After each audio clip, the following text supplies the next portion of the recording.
ഇന്നത്തെ വീഡിയോയിൽ നമ്മൾ ഡിസ്കസ് ചെയ്യാൻ പോകുന്നത് പ്രോബ്ലം തന്നെയാണ്. MRPT കാൽക്കുലേറ്റ് ചെയ്യാനുള്ള പ്രോബ്ലമാണ്. Marginal rate of product transformation. Marginal rate of product transformation MRPT കാണാനായിട്ട് നമുക്കിവിടെ പ്രൊഡക്ഷൻ പോസിബിലിറ്റി തന്നിട്ടുണ്ട്, അതുപോലെ X തന്നിട്ടുണ്ട്, Y തന്നിട്ടുണ്ട്. ഇതിൽ ഇന്നത്തെ വീഡിയോയിൽ നമ്മൾ ഡിസ്കസ് ചെയ്യാൻ പോകുന്നത് പ്രോബ്ലം തന്നെയാണ്. ഇതിൽ മാർജിനൽ പ്രോഡക്റ്റും ആവറേജ് പ്രോഡക്റ്റും കണ്ടുപിടിക്കാനായിട്ടുള്ള പ്രോബ്ലമാണ്. അപ്പോൾ നമുക്ക് ലേബർ തന്നിട്ടുണ്ട്, ലേബർ യൂണിറ്റ്സ് തന്നിട്ടുണ്ട്, അവരുടെ ടോട്ടൽ പ്രോഡക്റ്റും തന്നിട്ടുണ്ട്. അപ്പോൾ ലേബർ യൂണിറ്റ്സും ടോട്ടൽ പ്രോഡക്റ്റും വെച്ചുകൊണ്ട് ആവറേജ് പ്രോഡക്റ്റും മാർജിനൽ പ്രോഡക്റ്റും കണ്ടുപിടിക്കണം. അപ്പോൾ ലേബർ 0 to 10 വരെയാണ്, ടോട്ടൽ പ്രോഡക്റ്റ് 0 to 420, 0, 70, 150, 250, 348 അങ്ങനെ 420 വരെ ഓരോ ലേബറിൻ്റെയും ഈക്വലൻ്റ് ആയിട്ടുള്ള ടോട്ടൽ പ്രോഡക്റ്റും തന്നിട്ടുണ്ട്. ഇനി മാർജിനൽ പ്രോഡക്റ്റ് കണ്ടുപിടിക്കാനായിട്ട് നമുക്ക് ഇവിടെ ടോട്ടൽ പ്രോഡക്റ്റിൻ്റെ ചേഞ്ച് ആണ് മാർജിനൽ പ്രോഡക്റ്റ്. അപ്പോൾ ടോട്ടൽ പ്രോഡക്റ്റിൻ്റെ ചേഞ്ച് എന്ന് പറഞ്ഞു കഴിഞ്ഞാൽ ഇവിടെ നമുക്ക് ആദ്യത്തെ വാല്യൂ നമ്മളിവിടെ ബ്ലാങ്ക് കൊടുക്കുകയാണ്. അതിനുശേഷം നമുക്ക് അടുത്ത വാല്യൂ കണ്ടുപിടിക്കാനായിട്ട് നമ്മളിവിടെ ഓരോന്ന് മൈനസ് ചെയ്ത് കൊണ്ടുപോവുക. 70 minus 0 70, 150 minus 70 80, 250 minus 150 100, 348 minus 250 98, 410 minus 348 62 അങ്ങനെ ഓരോന്നും മുകളിലത്തേത് മൈനസ് ചെയ്ത് പ്രീവിയസ് വാല്യൂ മൈനസ് ചെയ്ത് കൊണ്ടുപോകുക. ഇങ്ങനെയാണ് മാർജിനൽ പ്രൊഡക്റ്റ് കണ്ടുപിടിക്കുന്നത്. പിന്നെയുള്ളത് ആവറേജ് പ്രൊഡക്റ്റ് ആണ്. ആവറേജ് പ്രൊഡക്റ്റും ഇതുപോലെ ഫസ്റ്റ് വാല്യൂ നമ്മൾ ബ്ലാങ്ക് കൊടുക്കുക.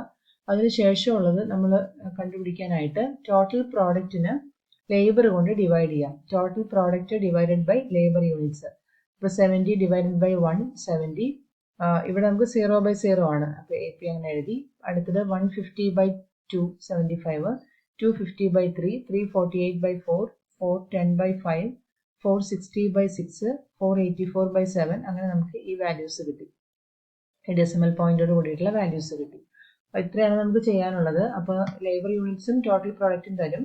ടോട്ടൽ പ്രോഡക്റ്റ് ഉണ്ടെങ്കിൽ നമുക്കതിന് ഓരോന്നും പ്രീവിയസ് വാല്യൂസ് മൈനസ് ചെയ്ത് എഴുതി കഴിഞ്ഞാൽ മാർജിനൽ പ്രോഡക്റ്റ് കിട്ടും. ആവറേജ് പ്രോഡക്റ്റ് കണ്ടുപിടിക്കാനായിട്ട് ടോട്ടൽ പ്രോഡക്റ്റിന് ലേബർ കൊണ്ട് ഡിവൈഡ് ചെയ്താൽ മതി. അപ്പോൾ അത്രയും കാര്യങ്ങൾ കഴിഞ്ഞു കഴിഞ്ഞാൽ നമുക്ക് ഇവിടെ ടോട്ടൽ പ്രോഡക്റ്റ് മാർജിനൽ പ്രോഡക്റ്റും ആവറേജ് പ്രൊഡക്റ്റും ഡയഗ്രമാറ്റിക്കലി റെപ്രസെന്റ് ചെയ്യാനും കൂടെ പറഞ്ഞിട്ടുണ്ട്. അപ്പോൾ ഇവിടെ നമുക്ക് ഡയഗ്രമാറ്റിക്കലി റെപ്രസെന്റ് ചെയ്യണമെങ്കിൽ നമുക്കിവിടെ വേണ്ട വാല്യൂസ് എന്ന് പറയുന്നത് ലേബർ യൂണിറ്റ്സ് നമ്മൾ എക്സ് ആക്സിസിൽ മാർക്ക് ചെയ്യണം. ലേബർ യൂണിറ്റ്സ് എക്സ് ആക്സിസിൽ മാർക്ക് ചെയ്യുക. അതുകൂടാതെ നമുക്കിവിടെ AP യും MP ആണ് നമ്മളിവിടെ വൈ ആക്സിസിൽ മാർക്ക് ചെയ്യുന്നത്. AP MP വൈ ആക്സിസിൽ മാർക്ക് ചെയ്യുക. മാർക്ക് ചെയ്യുമ്പോൾ ഒരു കാര്യം ശ്രദ്ധിക്കേണ്ടത്, ഇതിന്റെ പോസിറ്റീവ് സൈഡും നെഗറ്റീവ് സൈഡും മാർക്ക് ചെയ്യണം. നമുക്ക് മാർജിനൽ പ്രൊഡക്റ്റ് ഇവിടെ നെഗറ്റീവ് വാല്യൂസ് ആണ് വന്നിരിക്കുന്നത്.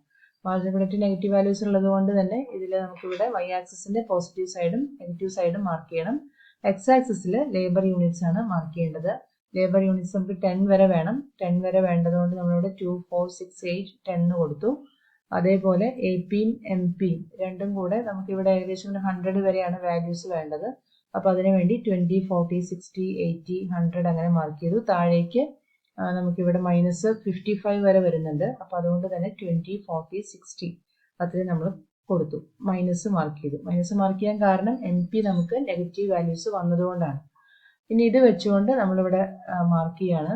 അതായത് ലേബർ യൂണിറ്റ്സ് 1 ഉള്ള സമയത്ത് എത്രയാണ് AP എത്രയാണ് MP എന്നുള്ളത് കൊടുത്തു. ലേബർ യൂണിറ്റ് 2 ഉള്ള സമയത്ത് എത്രയാണ് AP MP അങ്ങനെ കൊടുത്ത് നമ്മൾ ഈ പോയിന്റുകളെല്ലാം ജോയിൻ ചെയ്ത് കഴിയുമ്പോൾ നമുക്കൊരു MP കർവും അതുപോലെ AP കർവും കിട്ടും. അപ്പോൾ എല്ലാവർക്കും അത് ക്ലിയർ ആയി കാണുമെന്ന് വിചാരിക്കുന്നു. ഇപ്പോൾ ഡയഗ്രവും വരയ്ക്കണം, അതുപോലെ തന്നെ അതിൻ്റെ AP MP സോൾവ് ചെയ്യാനുള്ളതും നമുക്ക് ക്വസ്റ്റ്യൻ ആയിട്ടുണ്ട്. അപ്പോൾ അത് ചെയ്ത് പഠിക്കും.